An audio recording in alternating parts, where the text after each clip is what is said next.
الرحمن علم القرآن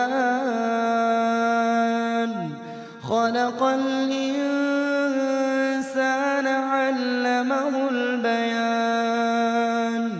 الشمس والقمر بحسبان والنجم والشجر يسجدان والسماء رفعها ووضع الميزان ألا تطغوا في الميزان وأقيموا الوزن بالقسط ولا تخسروا الميزان والأرض وضعها للأنام فيها فاكهة والنخل ذات الأكمام والحب ذو العصف والريحان فبأي آلاء ربكما تكذبان خلق الإنسان من صلصال كالفخار وخلق الجان من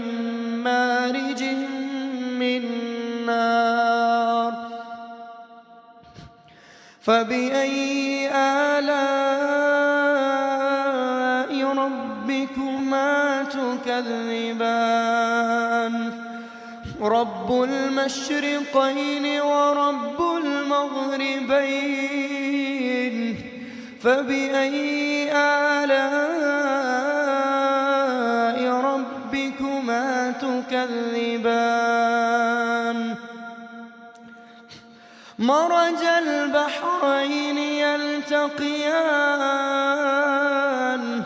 بينهما برزخ لا يبغيان فبأي آلاء ربكما تكذبان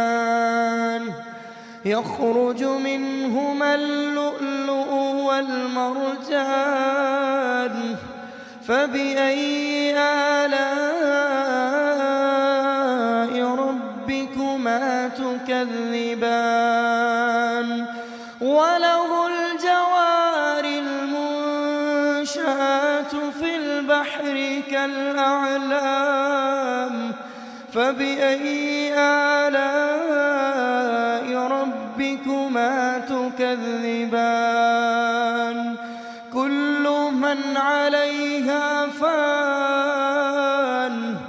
كل من عليها فان ويبقى وجه ربك ذو الجلال والإكرام فبأي آلاء ربكما تكذبان يسأله من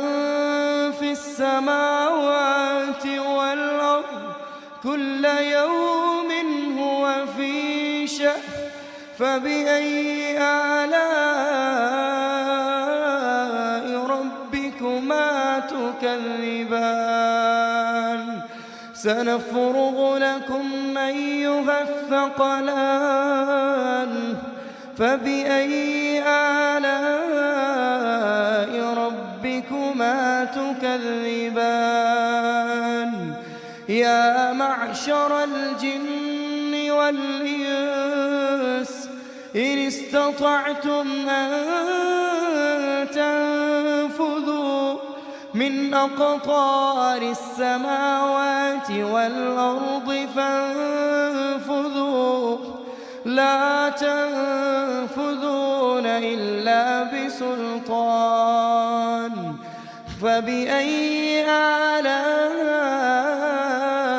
ربكما تكذبان يرسل عليكما شواظ من نار يرسل عليكما شواظ من ونحاس فلا تنتصران فبأي آلاء ربكما تكذبان فإذا انشقت السماء فكانت وردة كالدهان فبأي آلاء ربكما تكذبان فيومئذ لا يسأل عن ذنبه إنس ولا جان فبأي آلاء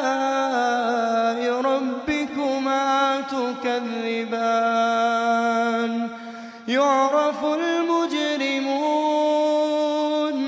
يعرف المجرمون بسيماهم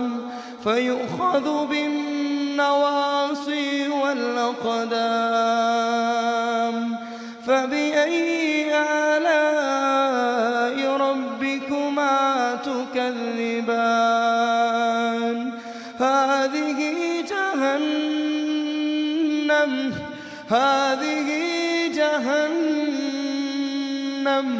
التي يكذب بها المجرمون هذه جهنم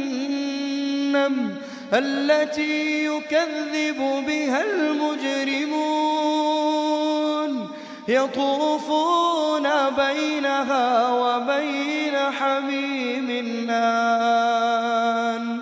فبأي آلاء ربكما تكذبان